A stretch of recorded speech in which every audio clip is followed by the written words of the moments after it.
Hi, Dr. Joel. Welcome to our live stream for the Healthy Heart Circle. How are you? Thank God everybody's here and healthy, and a moment of gratitude for not being in the hospital and not being ill, and prayers for all the people that are. But it was a very rough day in the United States last night. I actually read, and I don't know if I can verify this, that over 4,000 people died of COVID-19 yesterday. I Yes. hope that's wrong, because that would actually be about double the Yes. number of deaths from coronary artery and other heart-related issues, which I hope is the only day in the history of the United States, and then obviously in other countries too, that we have had that peak in a surge of a disease we'd never heard about 5 months ago. But anyways, I'm grateful that we're here and able to communicate. We're maybe do a little shorter today, half an hour. Some parts of the country where I am, it's dinner time. Where you are, maybe you're getting ready for evening meals. And thankfully, we still have a little food chain that's not completely disrupted. It's certainly partially disrupted. But anyways, I'm grateful for you, Rena, and everybody who's here, and everybody's going to watch this when it's recorded. So it's all good. I know I see a question there from Linda, and I don't know if you have others, Rena. Did we lose Rena? Oops, sorry. I was No on problem. mute. Before we dive into the questions, I actually do have a question for you, which is, you mentioned the food supply. How concerned should we be? You had this wonderful restaurant, and so you have personal knowledge about the food chain and how it works in the supply chain. How worried are you, Dr. Joel, about where we're going to be, not tomorrow, but maybe 3 months from now? Well, there's actually already, at least speaking for the Detroit community, a concern that frozen produce, Mm-hmm. you want to go in and buy some bags of frozen broccoli, frozen blueberries, maybe just keep a little supply in your freezer, are actually becoming a little difficult or pricey. Um, and, we've all heard about hoarding toilet paper and such, and that remains a challenge, but I think it's more essential that we have some backup foods in our freezer. So we're seeing a little of that already, actually. And if you're finding those foods, you're paying a little premium for them, which is unfortunate, but market forces are there. There also was a report in the news the last 24 hours that very sadly, there's some produce that's being kind of dumped and wasted. Some of the farms, some of the distributors that maybe had accounts with schools, colleges, some of the businesses that had cafeterias that are all shut down. They don't have accounts with Kroger's and Meijer's, and maybe that's not the grocery stores you're at, Safeways and all the rest. I don't know the California-based grocery stores so well, but the fact that they don't have accounts, they have produce, but they have no place to sell them, and sadly, some of that is not ending up on people's tables. So I don't have the solution, because it's kind of some sort of nationalization of food production and distribution and take control over it all. I don't think we're in quite that crisis yet, but if you can imagine the sad irony of going in your grocery store and not finding the produce you want, and then reading later in the day that it's actually being wasted by some of the farmers and distributors, that's where you need kind of a national program. And hopefully we'll see the peak of this, and then some of it wear off, so that we can get back to both food, distribution, normalcy, and the rest. But I hope it doesn't get worse, and we just don't know where we are in that curve. So yeah, Mm-hmm. I'm concerned. There's a lot of public markets, farmers markets that are either not operating or That's operating right. under restricted rules. There's a lot of, Michigan, where I live, has a short growing season, maybe half a year. There's a lot of produce that's come up that would normally be in farmers markets right now. And, I feel for the farmers that are struggling. If you Mm-hmm. had a roadside market, you're probably not finding too many people stopping at a roadside market to buy corn on the cob and pick up some apples and other things. So yeah, it remains an issue. I mean, I'm not ready to say the sky is falling and chicken licking and all the rest, but if we can maintain our food availability, we'll have relative peace and calm in this country. If you get to the Yeah. point where we have situations where people are hungry, that's where social norms may start to disintegrate. So I sure pray that's not going to happen. That's exactly right. Food is the most basic of basic needs for us humans. And God forbid we ever experience that. But I know my grandparents did, and I Yeah. know my great grandparents did. And I've heard my mom especially tell me stories because it's coming back to her now. And she was sharing a story about how her grandmother shared stories of how they wouldn't eat. The parents wouldn't eat because there was never enough food. So the kids would eat, but the parents wouldn't eat. They wouldn't eat for two days. I mean, talk about intermittent fasting, Dr. Joel. So let's just hope we don't experience that in our lifetime, because we know we've had grandparents that have experienced that. But let's dive into questions. So the first question is from Linda, who's here. If I take 40 milligrams of zinc, should I take copper? And if so, how much? And I'm going to add to that, should we be taking a multivitamin so we're not mistaking the supplement quantity? Because I always worry about that. Yeah, and I agree. So let me do your question first, the question of multivitamins. And the answer is largely, and very often in nutrition research and vitamin research, we have to say we're not certain. So when you get to multivitamins, is there a benefit to taking multivitamins? The knee-jerk answer is no. There's no proven reason to take a multivitamin, and it creates expensive urine. If you were to go shopping around opinions with, primary care docs, internists, and such, great people, smart people, but not people that get a whole lot of training on nutrition, they would typically tell you multivitamins are a waste of time. Furthermore, we know that there are at least reasons to question some multivitamins. There are reasons to believe that, what's the most frequent one? I'm blanking on for a minute, but like Centrum Silver, Mm-hmm. there are literally lots and lots and lots of fillers and additives, and you want the multivitamin to maybe give you a couple extra nutrients, but you're also ingesting talc and corn and maybe wheat powders. They could even be things that you're actually allergic to or don't tolerate, and all the rest. So these are, truly legitimate concerns, and I always go for quality, quality, quality if you're going to add it in. I like to always default to an expert, somebody that I have faith in and study and all the rest.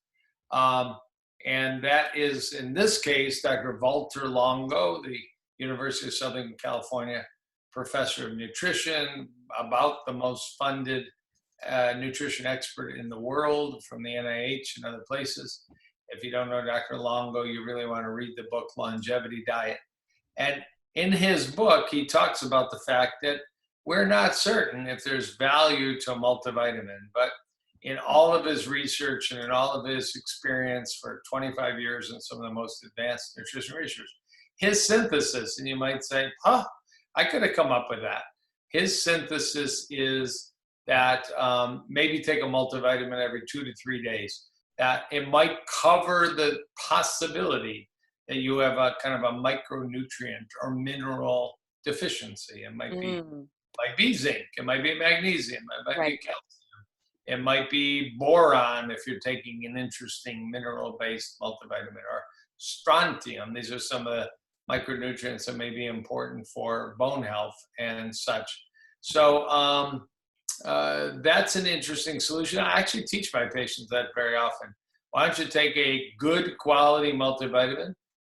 It could be Garden of Life, could be Designs for Health, could be Thorn, could be Pure, could be Orthomolecular, could be Metagenics, could be Mega Foods. I'm just throwing some out there I think are a little better.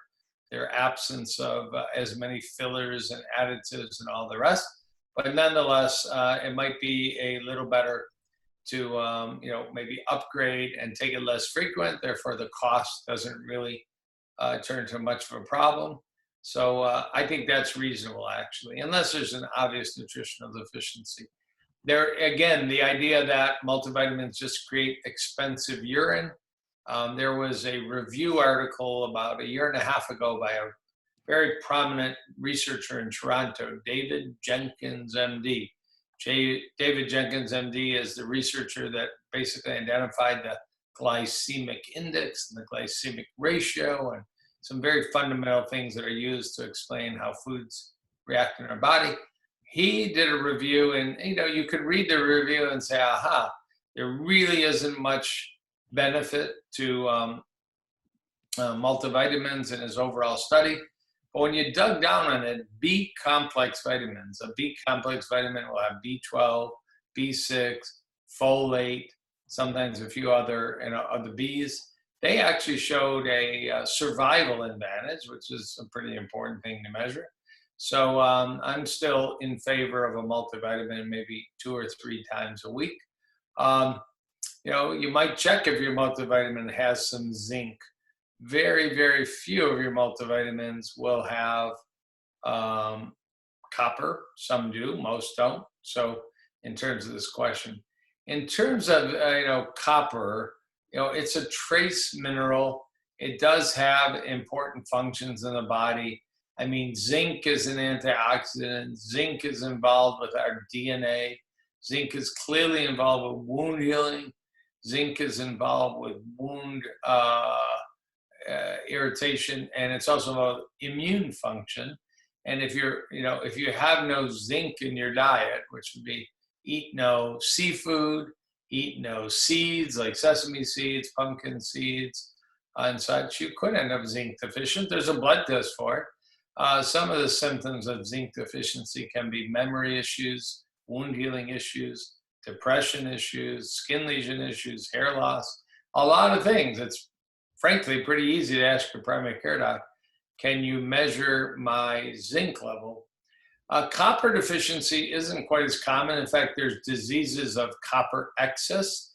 There's diseases of copper retention in the body. There's something called Wilson's disease, where you have a genetic disorder and you can't get rid of copper. But copper deficiency does exist. It might lead to anemia in children. You might not grow up as healthy and quick. There might be some bone or neurologic symptoms. They're both important. It's a little less frequent. Measuring a zinc level is uncommon, but pretty widely available. Measuring a copper level is even more unusual. These labs are available. So zinc, we typically say 15 to 20 milligrams a day. The FDA says 8 to 11 milligrams a day, 8 for a woman, 11 for men. That's very commonly what you'll see in a multivitamin if they have zinc, 8 to 11 milligrams a day. Right now, during this virus pandemic, there's a lot of very, very, very reasonable people talking about 50 milligrams of zinc a day. Way more, 5 times more than maybe the usual amount. And that's not a level you necessarily want to sustain for the next 20 years. It might be very reasonable to sustain for the next month or two, 25 to 50 milligrams a day of zinc from a supplement. Copper, it's a different unit. It's called micrograms, and it's about 900 micrograms a day is what's recommended for men and women. And there is something about this ratio that copper and zinc work against each other. If you take a lot of zinc and you don't take any copper, you may have some symptoms of copper deficiency, some neurologic symptoms. If you were to take a lot of copper, which would be a very unusual thing, it's much more common to take excess zinc. If you were to take a lot of copper, you might end up with inadequate amounts of zinc and have some wound healing or immune issues, which are, again, pertinent now. So there is something called the copper to zinc ratio. It's related to actually some studies overall mortality, some studies to wound healing, some studies to inflammation. It's not going to be one doctor in 500 that are probably actually measuring and monitoring this. It's going to be more common in functional medicine, more common in integrative and nutritional medicine. If you have a very high copper to zinc ratio, it's a concern. You want to keep a balance there of about 2 to 1, copper to zinc about 2 to 1. So that's the best answer I can come up with. And very honestly, until 6 months ago, I rarely measured zinc levels. They're available, but there's relatively limited cardiovascular implications. It's only since this illness has come up that all of a sudden, we're talking about zinc and measuring zinc. I've even more rarely measured copper levels, but I've started to do it a little bit now. So, 25 to 50 milligrams of zinc a day right now is kind of in the vogue and maybe reasonable. And 1,000 micrograms a day of copper, maybe to balance that. And I don't know if you're going to find a multivitamin that has all of those neatly. No, not at all. Yep, that's where you do have to get to the higher quality individuals. And, again, her very specific question, she's adding extra zinc to help her sleep. And she wants to know if at the level of 40 milligrams of zinc total, does she even need copper to balance it? Yeah. The experts that are talking about this issue that we're focusing on are not bringing up copper at all. Again, kind of a cool thing, sesame seeds have zinc and copper. I don't eat oysters, but oysters are a very rich source of zinc. They're known kind of as a fertility food. They have zinc and copper. Cashews, a very commonly mentioned source of zinc, has zinc and copper. Sunflower seeds has zinc and copper. How wonderful nature is. I know.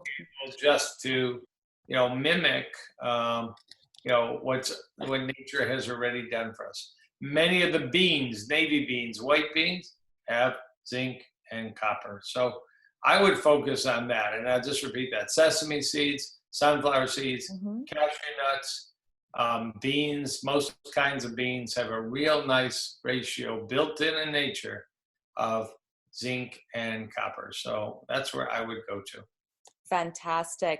You literally answered what my follow-up question was, which is, can you share specifically what foods could we go to? Because I couldn't agree more with the philosophy of nature is medicine, food is medicine. Let's first look at, can we get appropriate amounts? Now, I know a lot of our guts are weak, and so sometimes a supplement is the right way. So on that note, do you have a favorite zinc format? So for example, zinc in a sublingual versus pill.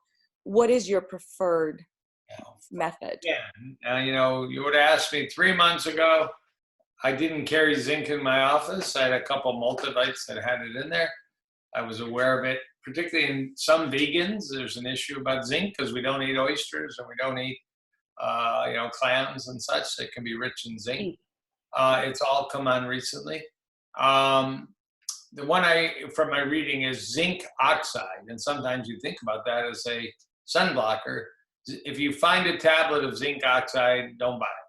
But usually it's zinc picolinate, zinc sulfonate. Just don't buy zinc oxide. It's kind of easy to remember because the one form of magnesium, when I tell people, go to your local vitamin shop and get some magnesium to sleep better, poop better, deal with your blood pressure, whatever the situation may be. I tell the same thing, don't buy magnesium oxide. It's not well absorbed. And that's the same thing with zinc. You can say, great, I'm protecting myself to some degree. I'm taking a zinc supplement. If it's zinc oxide, I've never seen zinc oxide in a store. But if you saw zinc oxide in a store, pass that one up and get the gluconate or one of the other forms. Okay. And is there a best way to take zinc? Is it with food, without food, empty stomach? No, you take it with food is fine. With food is fine. Okay, fantastic. Linda, if you have additional questions, just please feel free to post, but I will continue. So the next question is on glutathione. So one of the, if you have I guess the guts to watch some of these horror stories that people are sharing about their corona experiences, how they're literally coming back from the brink of death. Of course, our beloved Como is on TV every night sharing what he's going through, how he's hallucinating, and it's so debilitating. So one of the questions that came up was glutathione. We know it's a master antioxidant. We know that it's also really good for detoxifying the liver. One of the challenges with something like a hydroxychloroquine is that that stuff's really hard on the liver. So with respect to glutathione, there's a couple of different perspectives. One is that you really need to take it either intravenously or intramuscular because it doesn't necessarily get absorbed when you ingest it. What are your thoughts on that? And if that's the case, what type of glutathione would you recommend? Yeah. So again, you're very, very sophisticated and intelligent.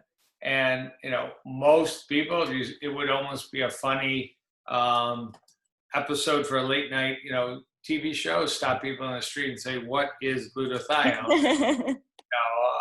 Yeah, that's that pasta that I had at the restaurant the other night. I think you get a lot of answers like that. So you're right. And actually, sadly, if you stopped and asked a fair number of physicians, you get the same answer. And that's, they're dumb. It actually isn't a concept that comes up very much. But when you talk about physiology or basic body mechanism, glutathione is a very, very important antioxidant.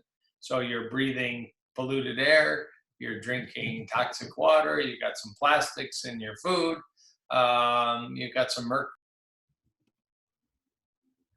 in your body, whatever it is, you need to balance the oxidative stress, a real important word, with some antioxidants. And glutathione is our natural antioxidant. Of course, we can eat vitamin E foods and vitamin C foods and vitamin D foods and get some antioxidants that way. The precursor to making glutathione in the liver is something called NAC, N-acetylcysteine, but we call it NAC or NAC, any way you want to say it. And if you have NAC, you will make more glutathione under almost every circumstance. Well, turns out NAC or N-acetylcysteine, it's not going to necessarily be easily found in food. It's a very simple amino acid, but it's a very inexpensive supplement. And I am a very supplement-friendly cardiologist, but I still think I underuse NAC with my patients because it may have benefits to lowering cholesterol and lowering blood pressure and lowering lipoprotein little a, my current passion, and other parameters, and improving liver health and fatty liver and such. So some reasonable people in the world of how do we deal with this virus threat would say, take N-acetylcysteine. You can buy a bottle for $15. I don't think there's any difference between the bottle, unlike zinc oxide, which kind are zinc picolinate. NAC is NAC. I mean, it's simple. There's a popular vitamin company. I'm looking around to see if I have any that is called Now, N-O-W, that is a bright orange label. Seemingly reasonable vitamins at a very reasonable cost, and many other brands. But NAC can be added to your supplement program short term. If you like a little booze, you may add it long term as kind of a liver cleansing support. And you can take 600 milligrams a day, 900 milligrams a day. And if you really want, you can bump it to twice a day. So that's how you can boost glutathione. You can buy supplements that are glutathione. Most of them are what's called liposomal. So they're packaged to provide a way to, take that back. Glutathione is 3 amino acids. And I used to know cysteine, glutamyl, thione, but that's not exactly right. Something like that. I used to be able to rattle that off. And when you, if you ingest those 3 amino acids linked together, the enzymes in your stomach will just break it apart, so you won't absorb glutathione. You'll absorb the amino acids, but your body won't know if it's going to use them to make NAC or other things that it needs to make. There are these liposomal glutathiones that might be capsules or liquid, and the belief is that they are more reliably absorbed without being broken down. So that's an option. I think NAC is a pretty reasonable option. Does everybody right now need to add NAC? I mean, it's very safe. It's very inexpensive. and it's like chicken soup. It couldn't hurt, although I don't eat chicken soup. So it's a consideration if you want to add it in. I really can't tell you another way to get glutathione. I actually, if you have a intravenous boutique infusion center in your community that's still open, which we do have one in suburban Detroit I'm involved with, you can get a push, an IV push. Like maybe you're going to get an IV vitamin C infusion, and you can say, can you, put in there a extra boost of glutathione. So you can get it intravenous. Obviously, intravenous will be reliably absorbed without a doubt. Yes? Really good to know. So, I'll just give you an anecdote. I was on a cruise ship about 6 weeks ago lecturing right before all this stuff hit. And I, on a flight back from San Juan, got a pretty bad cough for a little bit too long, like about 3 weeks. And I went for an IV vitamin C infusion, and I felt great, but I was still coughing and just knew that something was going on. I went back a week later and got IV vitamin C with a glutathione boost or push. I tell you, the next day I stopped coughing. I haven't coughed since. So I know that's not the most, academic of conversations, but nonetheless, I was pretty impressed. Yeah. Some of the stuff works without requiring 1 million citations. Right. Glutathione was instrumental in me coming back from the dead, so I'm always a big fan of it. The other question is, having experience of discomfort with vitamin C. Have you heard of that? So vitamin C causing joint pains, or does it trigger people who have autoimmune conditions? And if so, what form of vitamin C could they take that would not bother them? Yeah. So, there's a huge split. Don't go into your family doctor and say, I love vitamin C and I want you to give me a whole lot, because the answer will be, it's expensive urine, or maybe it's dangerous. Maybe it's going to cause kidney stones. We have to give a shout out to the Nobel Prize winner 2 times, Linus Pauling, who spent a lot of his career, not all of his career, but on vitamin C biochemistry and physiology, and kind of popularized the idea that humans can't make vitamin C, which is very rare on the planet. Dogs can make vitamin C for their body, and cats and squirrels. Humans can't. So we have to eat a boatload of limes and lemons and apples and leafy greens, or take some, or we're relatively vitamin C deficient compared to an animal our weight that makes vitamin C. That's some pretty basic physiology that very few people know. So, you can get a lot of vitamin C by eating a more plant-strong diet. There is no vitamin C that can be measured in meat and pork and poultry and fish. So that is another argument to brighten your plate up with plant-colored, rainbow-colored foods. Guava is one of the kings of vitamin C. I don't get many guava in my diet unless I'm in a Caribbean island, which has been way too long, but you don't have to go to guava. You can eat kiwi, you can eat oranges and lemons. You can take oral vitamin C. It's not absorbed 100%. Ascorbic acid would be kind of a natural form of vitamin C. There also is liposomal vitamin C that's liquid in capsules, not very expensive, that you can maybe absorb it a little more efficiently.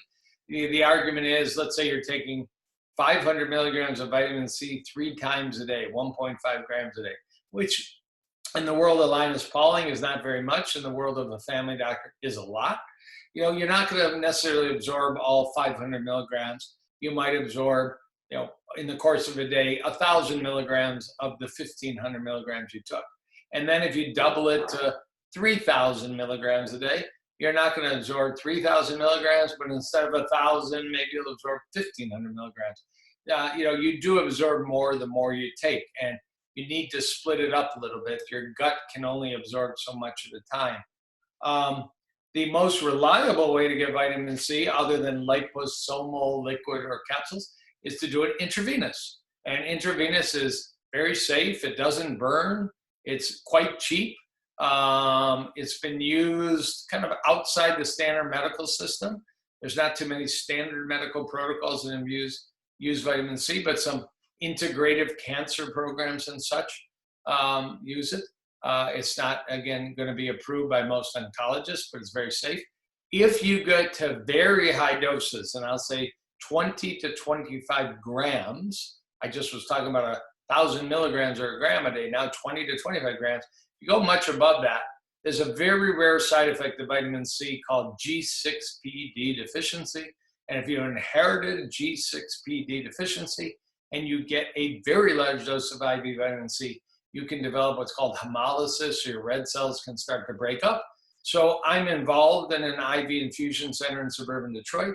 If somebody absolutely needs that super high dose, we require that blood test first. But when I went a couple times in the month of March and I got 15 milligrams of vitamin C, I wasn't at that level that it was of any concern. I didn't have to get the blood test. But in the spectrum of the whole world, we still don't know if there's really a qualified medical indication for that kind of dosing. There are some universities using IV vitamin C in the intensive care unit right now for sepsis patients and COVID patients. There's a very provocative study in the last 12 months. If you have sepsis and you're in the ICU and you get IV vitamin C, you recover quicker and better. Those weren't COVID sepsis patients. They were staph sepsis and strep sepsis and such. But some very innovative university professors have adopted IV vitamin C into their protocols, but we don't really have any definitive results yet. But it's very inexpensive, it's very safe, and I generally favor it. I wish more hospitals were adopting it more uniformly. But for the meantime, the current, I always like to quote academic university material if possible. A university professor in Norfolk, Virginia, very, very famous critical care doc, is saying take 500 milligrams twice a day, which is very rare for a university professor to recommend any vitamins. So I'm all for that, although personally I'm taking about 10 times that much. Hey, Rena? Interesting. Yes. I got my mama over for dinner and I told her Oh, we are done. I was going to take about a half-an-hour break, and my mama's in her late 80s, and she's breaking quarantine to spend dinner with us. So if the group doesn't mind, I think these were great questions. And next week, Rita will talk, and Monday, Tuesday, Wednesday, if we want to get it back on, we can do another half an hour, okay? Absolutely. You have a wonderful, wonderful evening. Thank you, everybody. Amazingly important questions. Thank you so much for all your time. And for the rest of you, we're going to be putting this on a recording, and I'll see you soon. Thank you. Take care, everybody. Stay safe.